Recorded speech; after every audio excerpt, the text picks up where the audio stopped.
Morning dear students. Let's आज की class में सीखते हैं आज का NEET biology first topic chapter 1 class 11 से है डाइवर्सिटी इन लिविंग वर्ल्ड। जैसा कि नाम बताया गया है, ये chapter 1 the living world class 11 है। We will cover this topic in today's class. In upcoming classes we will cover all biology topics of NEET syllabus one by one. So चलिए आज सीखते हैं इस चैप्टर के बारे में। What is living? Living organism क्या है? Anything we can say at living or as a non-living. किसी भी एक वस्तु को living और non-living कब कहेंगे? उसके कुछ common characteristics होती है जो living है, जीवित है। It should grow, समय के साथ साथ हाइट बढ़ना चाहिए, वेट बढ़ना चाहिए। Second thing, living organism give response to stimuli. जब हम उसे टच करते हैं तो उसका रिस्पांस आता है, but non living things do not give any response. Height, weight and the second thing is metabolism. The life process like digestion, respiration, all things occurs only in living organism. जबकि non living organisms में digestion, respiration ये process नहीं होती है।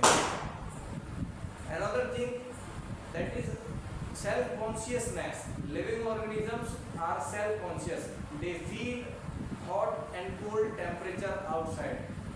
जो living है वो अपने आसपास के एनवायरनमेंट को महसूस करती है कि चीज़ें लिविंग होने के नाते वो आसपास का माहौल ठंडा है या गर्म है।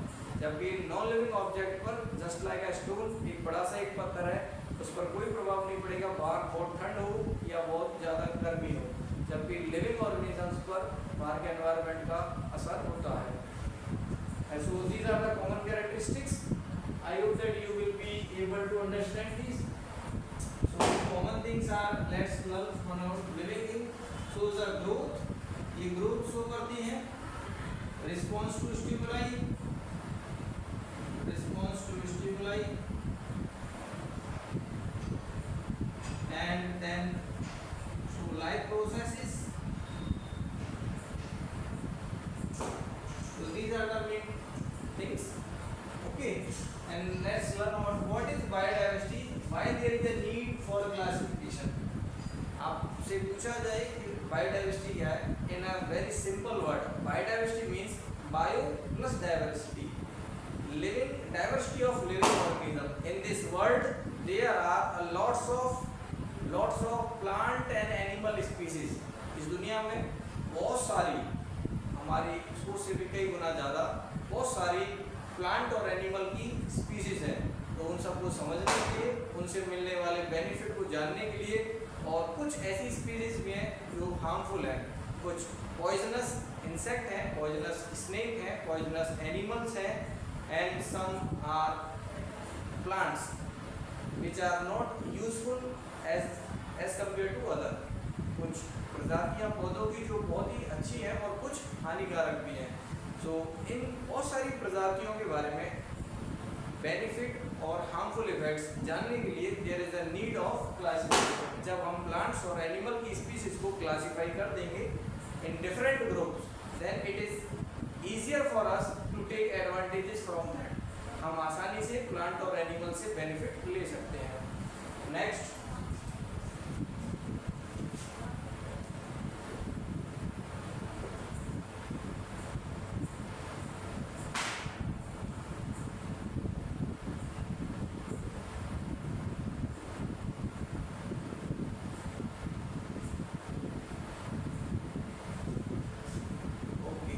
taxonomy. What is taxonomy? It is a branch of science in by which we try to provide name to the living organism. Systematic, a branch of biology by the help of which we systematically arrange the species in particular categories. Concept of species. What is species? Species is a group of individuals who are morphologically similar. ऐसे जीवों का एक समूह जहाँ पर जीव एक जैसे दिखाई देते हैं। And there is one important feature of species that all members of one particular species can interbreed within its own species. एक प्रजाति के जीव interbreed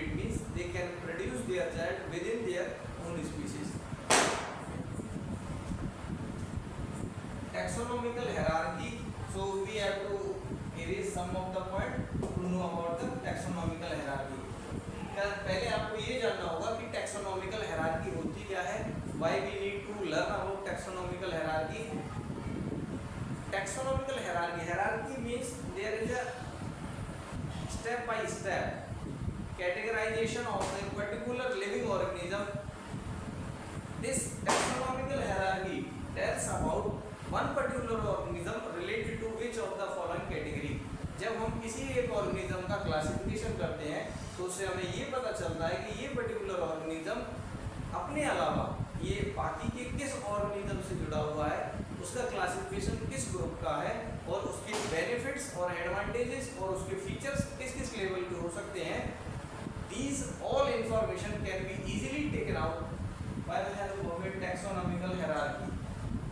So let's learn about it.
आपके सामने क्लासिफिकेशन लिखा हुआ है. This we called as taxonomical hierarchy. इस पूरे कंसेप्ट को ही हम टैक्सोनॉमिकल हायरार्की कहते हैं.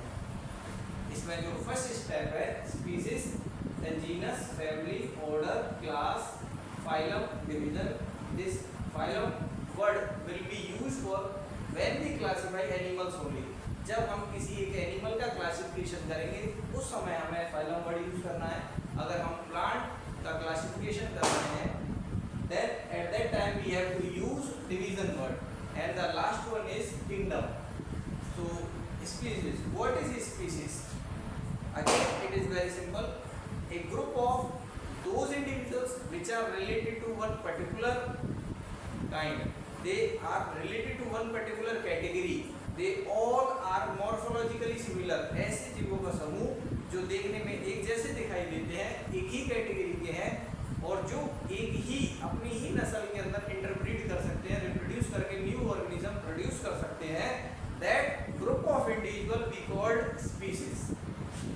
देन स्पीसीज के बाद जीनस है, एक उसके बाद की अपर कैटेगरी, फिर family, order, class, phylum and then kingdom. What is genus? So we have to use only one simple definition for that.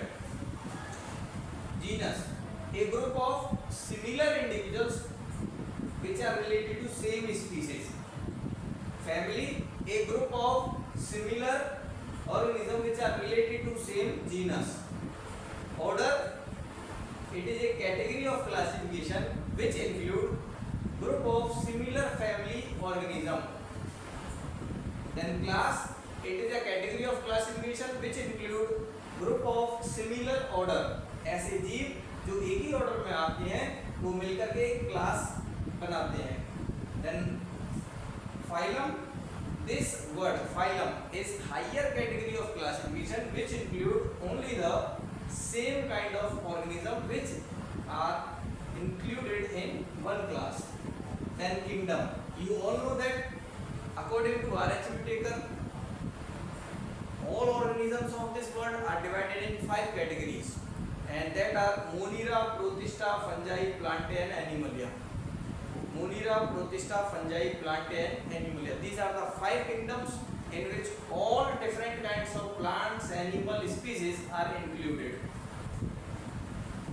Binomial nomenclature, it is a method of providing name to a living organism, providing a scientific name to the living organism. ये एक ऐसा तरीका है जिसके जरिए एक किसी भी एक लिविंग ऑर्गेनिज्म को एक एक साइंटिफिक नेम प्रोवाइड करना है that must include two names. The first one is species name and second word is genus name. First is genus and second one is species name.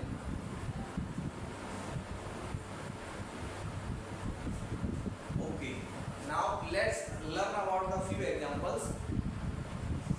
Humans का जो scientific name है that is Homo sapiens.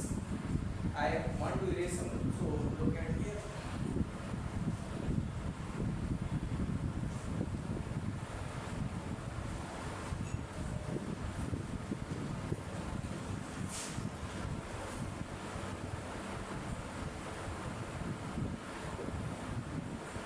Human, Homo sapiens. Mango,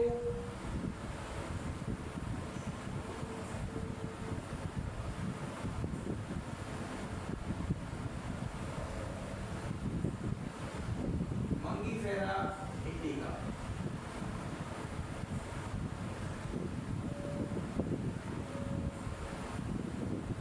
Allium cepa.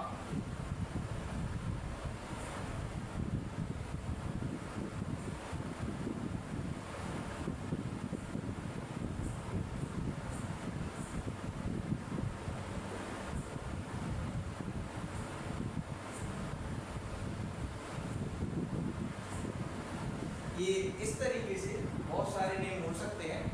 आप comment में कोई भी एक organism का नाम लिखें, then I will provide that scientific name और binomial nomenclature of that organism. ये आपके सामने जो नेम लिखे हुए हैं वो बाइनोमियल नोमेनक्लेचर के अकॉर्डिंग है. इसमें जो भी एक एग्जांपल दिया गया है उसका ये साइंटिफिक नेम है. जैसे कि ह्यूमन का साइंटिफिक नेम होमो सैपियंस होगा, मैंगो का साइंटिफिक नेम मंगीफेरा इंडिका होगा, अनियन का साइंटिफिक नेम एलियम सेपा होगा, बीट का साइंटिफिक नेम ट्रिटिकम एस्टिवम होगा, लाइक दैट. बनाना का साइंटिफिक नेम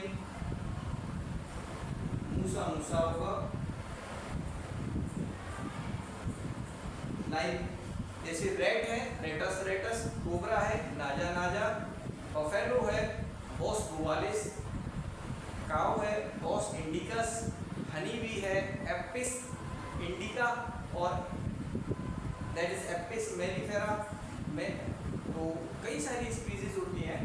इसमें जो फर्स्ट वर्ड होता है and this is first word, first name, this is genus name. This first word is genus name and this is second word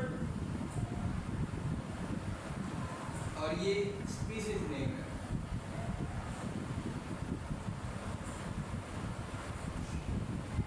इसकी कुछ rules होते हैं वो आपको ध्यान रखने होंगे. whenever you have to identify out of the 4 options which one is correct. ऐसा नीट के क्वेश्चन पेपर में आ सकता है कि किसी एक ऑर्गेनिज्म का नाम दिया, उसके 4 ऑप्शन दिए और चारों देखने में एक जैसे दिख रहे हैं, तो आपको ये बताना होगा कि कौन सा ऑप्शन सही है और कौन सा scientific name according to binomial nomenclature correct है. तो पहला नेम जीनस नेम है, दूसरा स्पीशीज नेम है. कई बार ऐसा कंफ्यूज करने के लिए क्वेश्चन आता है कि फर्स्ट वर्ड क्या रिप्रेजेंट करता है, सेकंड वर्ड क्या रिप्रेजेंट करता है.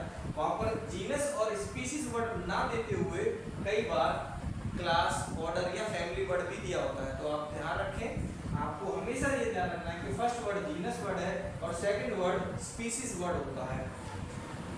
These all names should be underlined separately. These names should be underlined. Genus और species name underline होना चाहिए. They should be handwritten, यहाँ से लिखे होने चाहिए. They should be italic, little bit tilted, italic होना चाहिए. And they all are having the two names. That's why this method is called as binomial nomenclature.